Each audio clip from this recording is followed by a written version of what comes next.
जय कुलेश्वरी जय मातेश्वरी जय माँ मातृभूमि माया। जय कुलेश्वर जय मातेश्वर जय जय पृथ्वी प्रकाश छाया।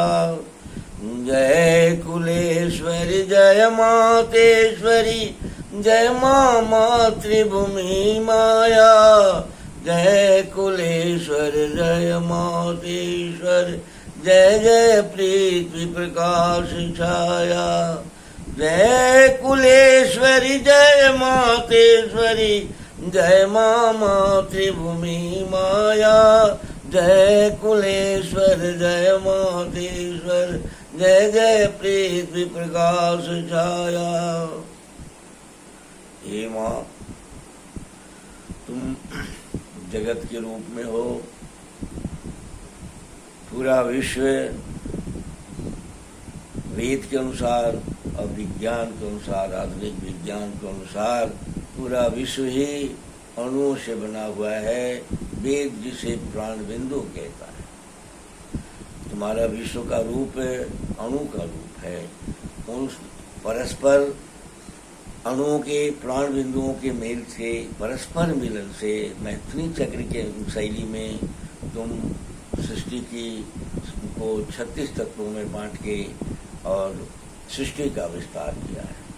पृथ्वी जल अग्नि वायु आकाश इत्यादि तत्व तूने बनाया, सब कुछ 36 तत्वों से बनाया। उसी में हमारे गणपति देवता इत्यादि को भी तूने बनाया। 36 तत्वों से पूरे जीव जंतु को भी बनाया, पेड़ पौधों को भी बनाया। अपने पूरे ब्रह्मांड बन गए तो बनी ही साथ साथ में सबको तूने बनाया।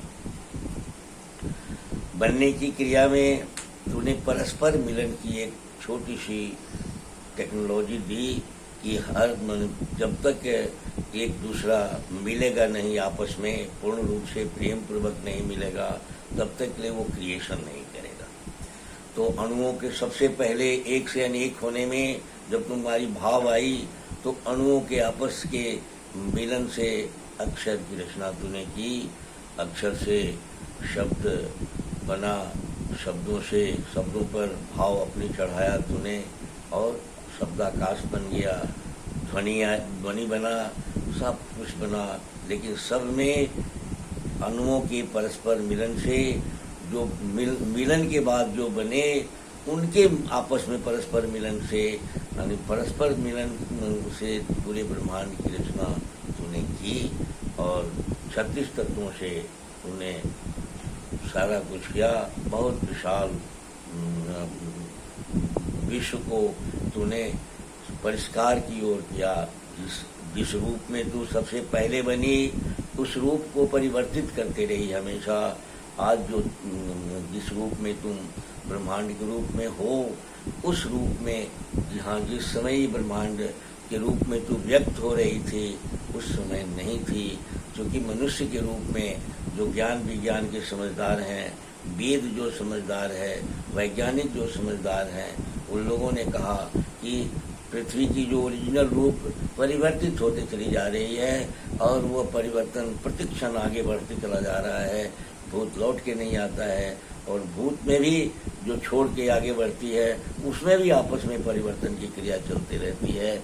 उसी क्रम में पेड़ पौधे जीव को माता ने बनाई और पेड़ पौधों में माता ने जीव जंतुओं की जीवन चक्र को डाला और जीव के जीवन चक्र में डालकर और प्रथम माता और पिता के रूप में बन गई।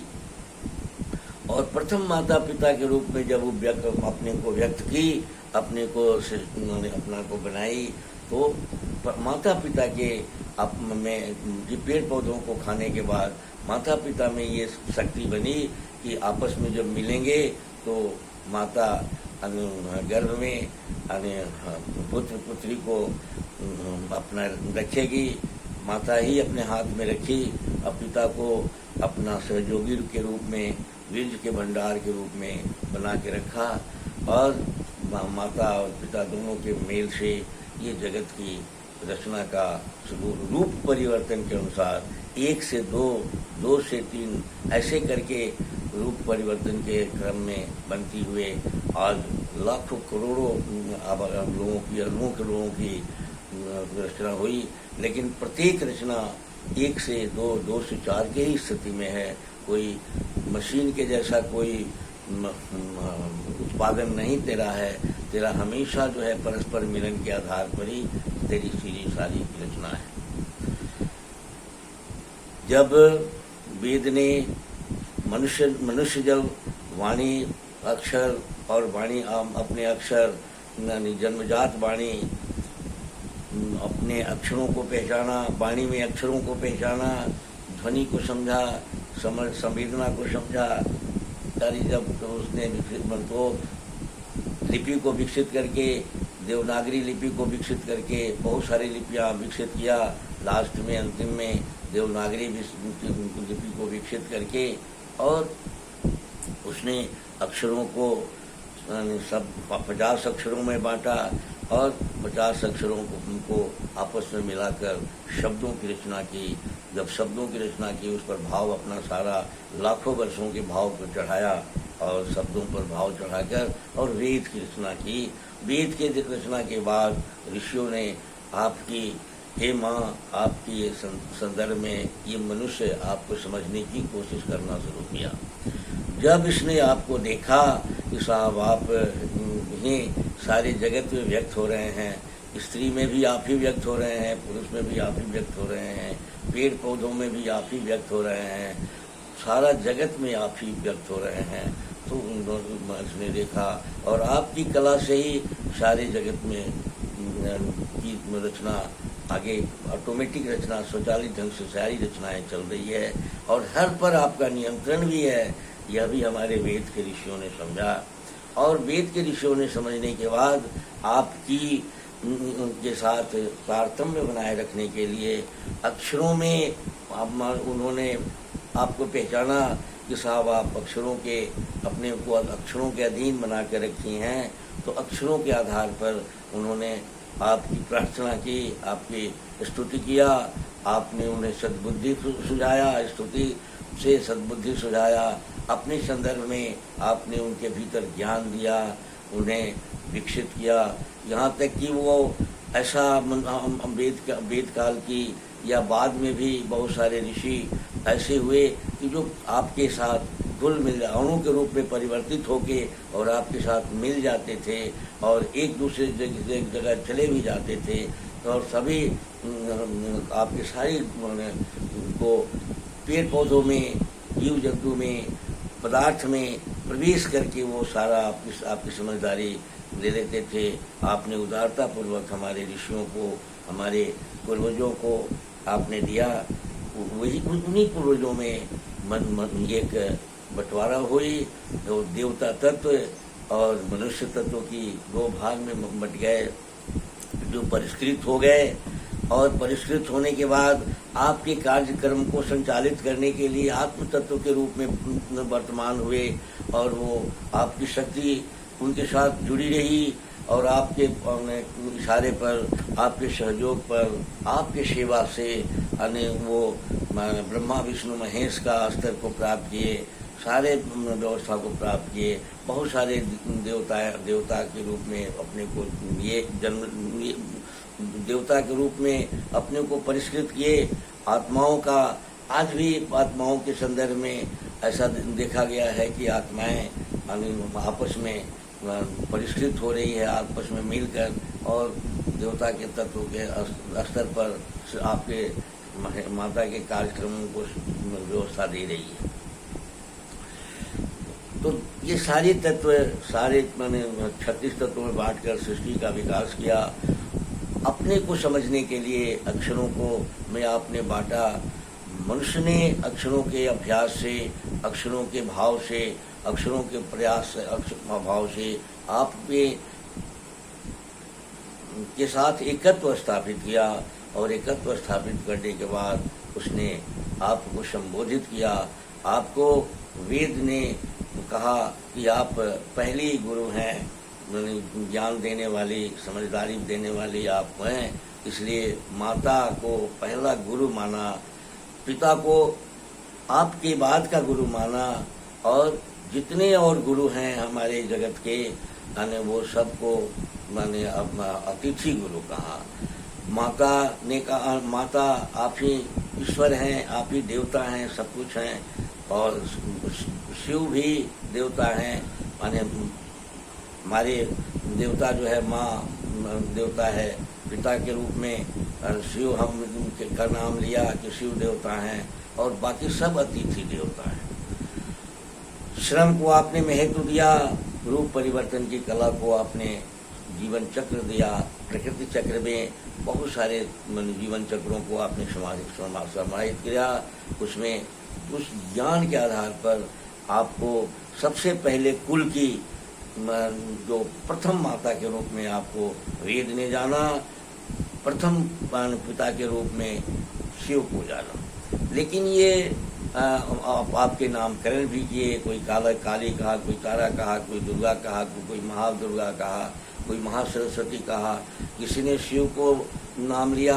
यानी भाव शब्दावली यानी शब्दों पर अर्थ चाहे जो चढ़ाए गए हों, लेकिन ये क्रियाएं जो तीन शक्ति यानी माता पिता की शक्ति के रूप में आप ही सब जगह वर्तमान है, और माता ही भी ही पिता बन रही है, ये सारी बातें हमें आपने दिखाया।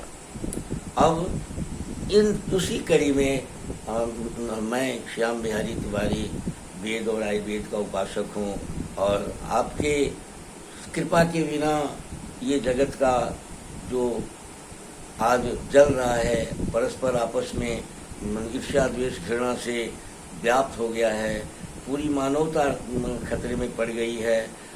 इन सारी बातों को कैसे सुधारा जाए, तो मेरे ख्याल से मेरे भीतर में की प्रेरणा के अनुसार है कि माता को जब तक पुकारा नहीं जाएगा, माता जब तक इसमें हस्तक्षेप नहीं करेगी, तब तक इस कार्य को होना संभव नहीं है। क्योंकि वेद पुराणों में भी बहुत सारी कहानियां हैं, लेकिन जब जब बहुत बड़ी परेशानियां आई, तो या तो माता के आशीर्वाद से अवतार ने सृष्टि को फिर से अपने सेवा त्याग प्रेम करुणा स्वतंत्रता निर्भयता ईश्वर के गुण से संपन्न समाज बनाया, और नहीं तो अपने आकर और उसने राक्षस को मारा, जैसे दुर्गा और महिषासुर मर्दिनी का जो कहानी है हमारे सामने उपलब्ध है। ऐसी स्थिति में आप जो प्रथम माता के रूप में आपको मैं कुलेश्वरी से संबोधित किया, वेद भी आपको कुलेश्वरी से संबद्ध किया, और कुलेश्वरी से जितनी फिर बेटियां बनी आपकी, वो सब माताएं बनी, फिर पिता पुत्र के साथ जोड़कर, और जितनी माताएं बनी वहाँ से जहाँ से सृष्टि शुरू होती है आज तक जो माताएं हमारी है, जो मेरी माता है, वह रूप परिवर्तन के रूप में आते आते हमारी माता बनी है, और हमारे पिता भी उसी तरह से हमारे बने हैं जिस शैली से आप वहाँ से शुरू किया। तो आज मैं मातेश्वरी को प्रणाम करता हूँ, आपको तो मैं प्रणाम करता हूँ, नमन करता हूँ, अपनी मातेश्वरी को नमन करता हूँ, और अपनी मातेश्वरी में आपके गुण का कुछ अभाव देखता हूँ। जो उसके जो आप वेद की रचना में वेद में ने जो आपका गुण का वर्णन किया है, वो हमारी माताओं में कुछ कमी हो गई है। यद्यपि वो सब कुछ है, अध्ययन करने पर बारीकी से देखने पर सब कुछ मिलता है, लेकिन नारी के रूप में हमारी माताएं हैं, और उसमें जो शक्ति है, उसमें जो व्यवस्था है, वेद के अनुसार आप उसमें डायरेक्ट शक्ति भी देती हैं, डायरेक्ट उसके साथ आपका कनेक्शन है, पुत्र का कनेक्शन भाया मीडिया माता के माध्यम से प्रकृति की है। इसलिए आप माने सर्वोच्च माता हैं, आप ही गुरु हैं, आप ही ईश्वर हैं, आप ही देवता हैं, आप ही सब कुछ हैं, और हमारी माता भी आप ही का स्वरूप के स्वरूप को धारण की है रूप परिवर्तन के अनुसार। तो यह भी हमारी माता पहली गुरु, पिता पहला गुरु बाकी सब अतिथि गुरु हैं। और इस कड़ी में अब बहुत सारे शास्त्र आए, तंत्र शास्त्र बने, सारा ज्ञान अध्यात्म बना, बहुत सारी मैंने गीता रामायण इत्यादि बहुत सारे बने। उनमें उनको देखने से ऐसा लगा कि दो ही शक्तियाँ तीन ही शक्तियाँ काम करती है, दो शक्तियाँ आपस में मिलकर कुछ रचना में रच देती हैं, रचित भी आपस में मिलकर ये क्रिया को आगे बढ़ाते रहती है। इसलिए आज मैं मातेश्वरी भी हमारी जो माता है, जो वर्तमान में जो नारी के रूप में जितनी स्त्रियां हैं भारतवर्ष में या विश्व में, जितने जीव जंतुओं में भी जितनी स्त्रियां हैं, वो सब माता के रूप में हमारे हैं। इसलिए उनको मैं मातेश्वरी के रूप में संबोधित करता हूँ। तो जय कुलेश्वरी, जय मातेश्वरी। अब जब ये माता और पिता बन जाएंगे तो इनके संदर्भ में ये हमारे देवता हैं, ये हमारे पूज्य हैं। अगर इनके प्रति पूरे मनुष्य का भाव अगर समर्पित हो जाए तो ये सब में ज्ञान भर देंगी, ये सब में शक्ति दे देंगी। एक कुलेश्वरी, आप अपने हमारे मातेश्वरी में आप उतना शक्ति दें कि ये जो हमको बना के हमको बनाए, पुत्र को बनाए, पुत्री को बनाए, तो तुम्हारे आपके गुणों से संपन्न बनाए। ये इनके जो चढ़ाई हुई गुण को न करके ये दैवी गुण को, देवता के गुण को या सेवा त्याग प्रेम स्वतंत्रता के गुण को धारित कराकर आधानित कराते हुए पुत्र पैदा करें और पुत्री पैदा करें। ये हम आपसे प्रार्थना है, आपसे ये निवेदन है। आप इसको कर सकते हैं। आपको चूंकि आपका कनेक्शन डायरेक्ट है प्रत्येक स्त्री के साथ, सृष्टि का सारा क्रिया आप ऑटोमेटिक हो रही है और आप करा रही हैं। इसलिए मैं मनुष्य हूँ, बहुत छोटा हूँ, मुझे बोलना चाहिए कि न बोलना चाहिए ये बात अलग है, लेकिन मेरा प्रार्थना है कि आप थोड़ा सा जगिए और आपके जग जाने से हमारे जो गणेश जैन हैं वो भी विवेक के स्तर पर बहुत जग जाएंगे। सारी क्रियाएं जो आपकी निर्मात्री शक्तियां हैं वो भी सजग हो जाएंगी और आप थोड़ा सा कृपा कर देंगी तो सब कुछ हो जाएगा। हम तो और हमारी माताओं के प्रति अगर हमारा लगाव भी हो जाएगा तो भी हमारा सब कुछ ठीक हो जाएगा। इसलिए हमारे भीतर कुछ ऐसा भाव दें, अपने सृष्टि की रचना में अद्वितीय तो आप सबको बनाती हैं, सबको अवतार देती हैं, सब में शक्ति दीजिए, सब में शक्ति भरिए, जिसमें कि स्वस्थ रहे, प्रसन्न रहे, अंधकार को अपने बलबूते पर अपने कर्मों से छांटे और संस्कार को प्रकाश में चेंज करके और दिव्यता को प्राप्त करे। इसी के साथ आज का यह कार्यक्रम मैं आपको समर्पित करता हूँ और इस कार्यक्रम की कड़ी में मैं आगे अपने गुरुओं की जो वाणी है उसको मैं आपके सामने अगले कड़ी में रखूँगा। धन्यवाद।